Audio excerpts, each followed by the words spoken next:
Hello friends, उम्मीद करते हैं आप लोग अच्छे होंगे, अपनी तैयारी में लगे होंगे। जैसा कि हमने एमसीक्यू सीरीज शुरू किया था सब्जेक्ट वाइज और यूनिट वाइज, तो हम लोगों ने बाकी 5 सब्जेक्ट का तो पढ़ लिया है, मैक्सिमम पार्ट कवर हो गया है, कुछ कुछ सब्जेक्ट का पूरा भी हो गया है वीडियो। तो आज हम लोग शुरू करेंगे हेल्थ प्रमोशन, जो अपने आप में बहुत इंपॉर्टेंट सब्जेक्ट है। और इसका पार्ट 1 का यूनिट 1 देखेंगे, इसेंशियल न्यूट्रिशन, जिसे हम लोग बोलते हैं आवश्यक पोषण तत्व। टॉप 30 एमसीक्यू देखेंगे। इसका जो प्रश्न होता है आपको जीके जैसा प्रश्न होता है, लगता है कि आप जीके जीएस का प्रश्न देख रहे हैं। इसलिए ये जो सब्जेक्ट है, ये जो टॉपिक है, बहुत इंपॉर्टेंट है। तो 30 के 30 प्रश्न आप लोग से रट लेंगे, याद कर लेंगे। और इस वीडियो के बीच में आप लोग को हम कुछ इन्फॉर्मेशन बताएंगे, उस इन्फॉर्मेशन को ध्यान से सुनना है। आप लोग को बहुत काम का इन्फॉर्मेशन है, ठीक है। वैकेंसी से रिलेटेड इन्फॉर्मेशन आप लोग के है, तो तैयारी से रिलेटेड है। तो चलिए उस बाद में बात करेंगे, बिना समय वेस्ट करे हम लोग देखेंगे आज का पहला प्रश्न और वीडियो में बताएंगे आप लोग का इन्फॉर्मेशन। ये है आज का मेरा पहला प्रश्न है, दूध में पाया जाने वाला प्रमुख शर्करा है। बताएंगे, 4 ऑप्शन दिया हुआ है, बताना है आपको। दूध में पाया जाने वाला प्रमुख शर्करा है। और आप लोग अपने आप को चेक कर सकते हैं कि आप लोग 30 में कितना सही जवाब दिए हैं। चलिए, तो इसका सही जवाब हो जाएगा लैक्टोज होता है, यानी ऑप्शन सी होता है लैक्टोज। अगला प्रश्न देखेंगे, सेकेंड नंबर है, बच्चों में हड्डियों का नरम और मुड़ जाना किसकी कमी से होता है। जो हड्डी नरम है और मुड़ जाते हैं वो किसकी कमी से होता है, ये बताना है आपको। तो ये होता है विटामिन डी की कमी से। ऑप्शन क्या हो जाएगा, बी। अगला प्रश्न देखेंगे, थर्ड नंबर प्रश्न है आपका, ये बोला गया है। इसका प्रश्न देखेंगे, एनीमिया मुख्यतः किस पोषक तत्व की कमी से होता है, बताना है आपको। ये तो सभी को पता है कि एनीमिया किस तत्व की कमी से होता है। तो इसका राइट आंसर हो जाएगा आयरन, ऑप्शन बी हो जाएगा आयरन। अगला प्रश्न देखेंगे, फोर्थ नंबर है, आयोडीन की कमी से कौन सा रोग होता है, ये बताना है हमें। तो आयोडीन की कमी से जो रोग होता है उसे बोलते हैं गिटोर। अगला प्रश्न देखेंगे, फिफ्थ नंबर प्रश्न है, वयस्क महिला के लिए प्रतिदिन आयरन की आवश्यकता होती है। जो ये ऑप्शन दिया गया है वह मिलीग्राम में, तो बताना है कितना मिलीग्राम होती है वयस्क महिला के लिए। चलिए, इसका राइट आंसर हो जाएगा 18 मिलीग्राम, ऑप्शन सी हो जाएगा। सिक्स नंबर प्रश्न देखेंगे, ये है, तो हो गया था 6 नंबर प्रश्न। चलिए, छूट गया है 7 देखेंगे, वसा में घुलनशील विटामिन है। वसा में घुलनशील विटामिन है, कौन सा विटामिन जो फैट में घुल जाता है और कौन सा विटामिन है जो पानी में घुलता है, ठीक है। ऐसे प्रश्न आते हैं। चलिए बताएंगे इसका सही जवाब क्या हो जाएगा। तो याद रखेंगे, विटामिन ए, डी, ई और के, ये जो क्या चारों विटामिन है वो है जो फैट में घुलनशील है, यानी वसा में घुलनशील है। और जो बच गया विटामिन बी कम्प्लेक्स और सी, ये जो है ये जल में घुलनशील है, याद रखेंगे। विटामिन बी कम्प्लेक्स के अंदर vitamin B1, B2, B3, B6 ये आते हैं, ठीक है, ऐसे हैं।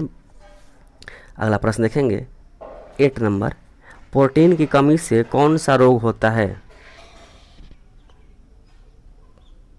बताएंगे। प्रोटीन की कमी से तो ये होता है, आप देखे होंगे बच्चों में पेटें फूल जाती हैं, पैर टेढ़ा हो जाता है, यानी कि कावासिकोर भी होता है और मैरामस होता है, याद रखेंगे। प्रोटीन की कमी से क्या होता है, कावासिकोर और मैरामस। अगला प्रश्न देखेंगे, 9 नंबर प्रश्न है, ग्लाइकोजन शरीर में किस अंग में संग्रहित होता है। ग्लाइकोजन शरीर के किस अंग में संग्रहित होता है, बताना है। तो इसका सही जवाब हो जाएगा, ये होता है यकृत और मांसपेशियों में संग्रहित होता है, यकृत और मांसपेशियाँ, यानी ऑप्शन बी हो जाएगा। 10 नंबर देखेंगे प्रश्न है, गर्भवती महिला को प्रतिदिन अतिरिक्त कैलोरी की आवश्यकता होती है। अतिरिक्त कैलोरी, सुनेंगे ध्यान से क्वेश्चन को, अतिरिक्त कैलोरी की आवश्यकता हो सकती है। ये होता है, देखिए जो अभी कैलोरी हो किलो कैलोरी में है, ये है 300 किलो कैलोरी की। अगला प्रश्न देखेंगे, 11 नंबर है, प्रोटीन का मुख्य कारण है। प्रोटीन का मुख्य कारण क्या है, बताएंगे। तो ये होता है शरीर की वृद्धि और जो सेल होते हैं टिश्यू, उसको क्या होता है, मरम्मत करना है। शरीर की वृद्धि और ऊतक को मरम्मत करना, ये प्रोटीन का कार्य है। अब देखेंगे कुछ इन्फॉर्मेशन जो नोटिस के बारे में बात किए हैं। तो जैसे बहुत बच्चों का कमेंट आ रहा है कि sir math, GK, GS, reasoning पढ़ा दीजिए। तो अभी तक देखिए जो ऑफिशियल सिलेबस है उसमें कुछ नहीं बताया गया कि मैथ आएगा कि जीके, जीएस की रीजनिंग आएगा, ठीक है। तो इसलिए अभी हम उसका वेट कर रहे हैं ताकि कुछ दिन में ऑफिशियल सिलेबस आ जाए। जैसे पिछला बार जो कॉन्टैक्ट पे हुआ था उसमें कुछ क्वेश्चन आए थे, तो ठीक है। तो अभी तो सिलेबस नहीं आया, इसलिए हम इसका वेट कर रहे हैं। ये भी हम पढ़ाएंगे आपको 1 तारीख से। अगर नहीं भी सिलेबस आता है तो हम आपको 1 तारीख से पढ़ाना शुरू करेंगे। और मैथ वैसे बच्चों जिनको मैथ से डर लगता है उनके लिए मैथ का ऐसा हम ट्रिक बता देंगे, ऐसा पढ़ाएंगे कि उनको मैथ से प्यार हो जाएगा। यानी कि मैथ के लिए कहीं भटकना नहीं है आप लोग को, पूरा मैथ की जिम्मेवारी हम लेते हैं। रीजनिंग, जीके, जीएस भी हम पढ़ाएंगे, पर अभी कुछ दिन हम वेट कर रहे हैं क्योंकि शायद सिलेबस आ जाए। अगर सिलेबस नहीं आता है तो हम लोग इसका ही पढ़ेंगे। कुछ कुछ चैप्टर हैं जो इम्पोर्टेंट वो हम लोग पढ़ लेंगे। इसमें जो मैथ आता है वो क्लास 8 लेवल का मैथ आता है, ज़्यादा मैथ भारी नहीं आएगा इसमें। जैसे समय दूरी हो गया, टाइम एंड वर्क हो गया, प्रतिशत हो गया, प्रोपोर्शन हो गया, परसेंटेज हो गया, ये सब इसमें आता है।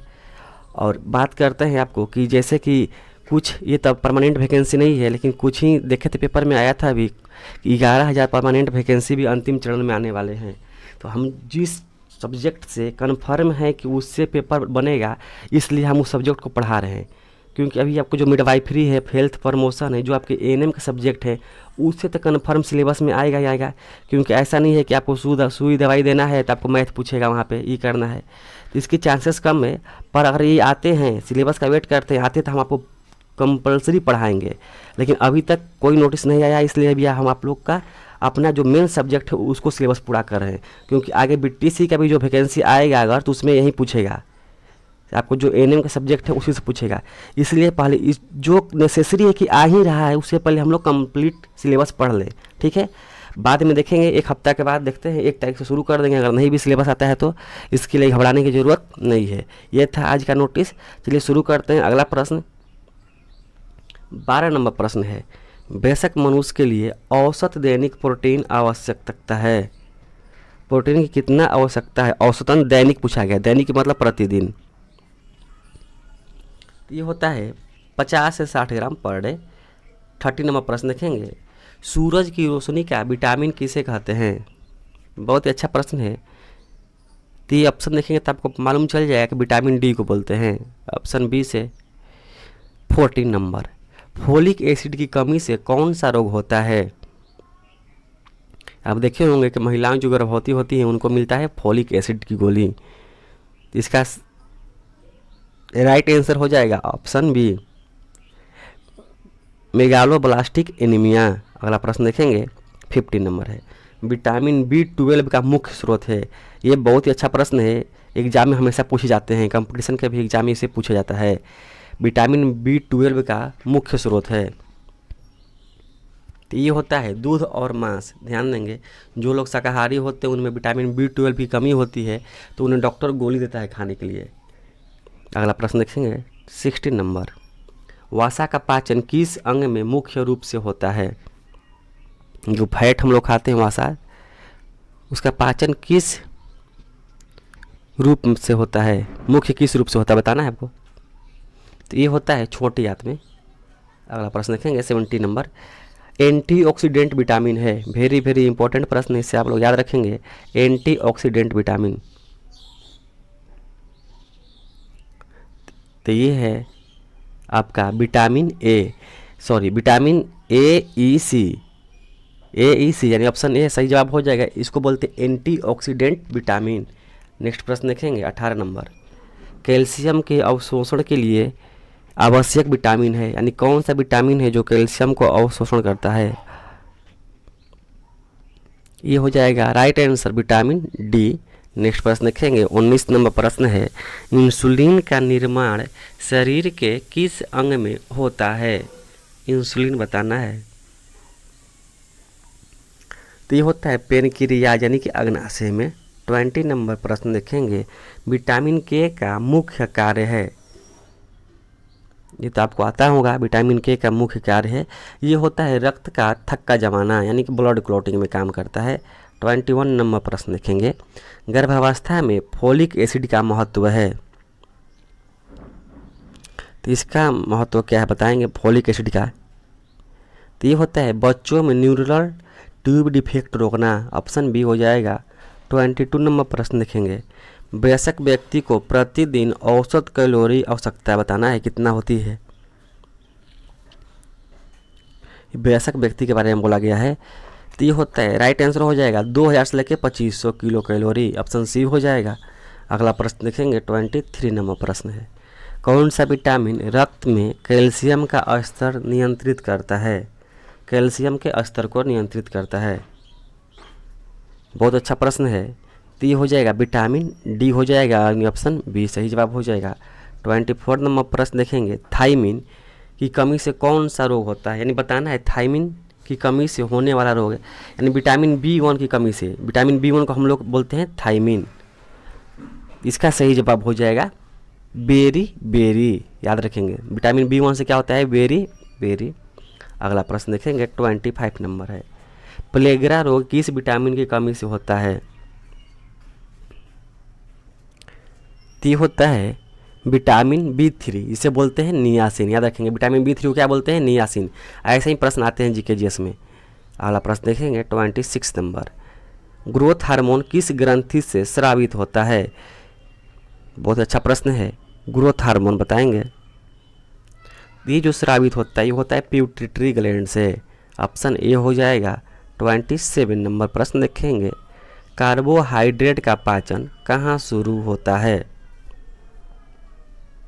बहुत अच्छा प्रश्न है। जो कार्बोहाइड्रेट होता है उसका शुरुआत हो जाता है मुंह से ही, यानी कि मुंह में। अगला प्रश्न देखेंगे 28 नंबर प्रश्न है, विटामिन ई का मुख्य कार्य है? बताएंगे विटामिन ई का मुख्य कार्य क्या है? तो ये होता है प्रजनन और स्वास्थ्य बनाए रखना। अगला प्रश्न देखेंगे 29 नंबर, ओमेगा 3 फैटी एसिड का मुख्य स्रोत है? बहुत अच्छा प्रश्न है, आप उसे याद रखेंगे। तो इसका होता है मछली का तेल, मछली के तेल ओमेगा 3 और फैटी एसिड का मुख्य स्रोत है। 30 नंबर प्रश्न देखेंगे, ये है नवजात शिशु के पहले दूध कोलेस्ट्रॉल में प्रचुर मात्रा में क्या पाया जाता है? तो इसका राइट आंसर हो जाएगा प्रोटीन और एंटीबॉडी होती है, ताकि रोगों से लड़ सके। एक क्वेश्चन आपको टेस्ट के लिए है, वसा के पाचन में सहायक रस है, आपको बताना है इसमें कौन सा ऑप्शन होगा। और एक और सूचना है, अगर आपको PDF चाहिए तो आप मेरे नंबर पे मिस कॉल या मैसेज कर सकते हैं, हम आपको ग्रुप में वहाँ जोड़ देंगे। टेलीग्राम चैनल या व्हाट्सअप चैनल में मेरा नंबर है 76 31 56 40 68। आप लोग इसे स्क्रीनशॉट ले लेंगे। और आपको PDF चाहिए तो आप मेरे चैनल से जुड़ें। और अगला देखेंगे प्रश्न।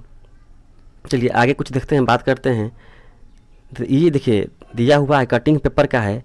5006 नर्सों की नियुक्ति होगी 14 से 28 अगस्त तक, ऑनलाइन आवेदन। और यहाँ देखिए 13,000 की नियुक्तियाँ अंतिम चरण में दिया गया है। यहाँ जो दिया गया है ध्यान से पढ़ेंगे यहाँ पे, यानी कि BTS से भी अपना जरूर निकालेगा वैकेंसी।